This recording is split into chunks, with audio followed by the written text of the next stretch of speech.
This room inside the Iowa Memorial Union is where the Board of Regents met behind closed doors for most part of today and interviewed those final 4 candidates.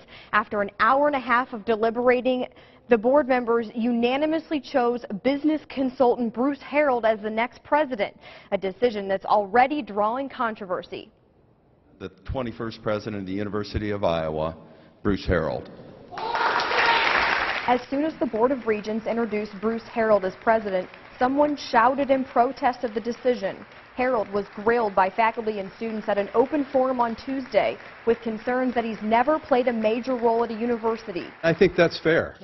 But now we need to move on. And part of that is I need to reach out to the people who legitimately think I'm not qualified or have gaps and say, will you help me? Board of Regents President Bruce Rastetter told reporters Harreld stood out among the 80 candidates because of his leadership in the private sector and ability to collaborate. The complexity of the job of president has resulted in a number of places moving to more non-traditional candidates. Harreld says some of his first priorities as president will be talking with students and faculty about where they see gaps in the system.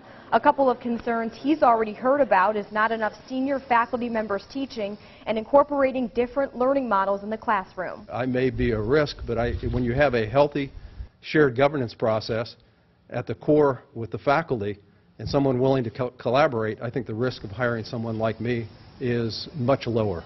And Harreld will make an annual salary of $590,000 for that 5-year term. He'll officially take over as president November 2nd. Live in Iowa City, Kim St. Ange, KCCI 8 News, Iowa's news leader.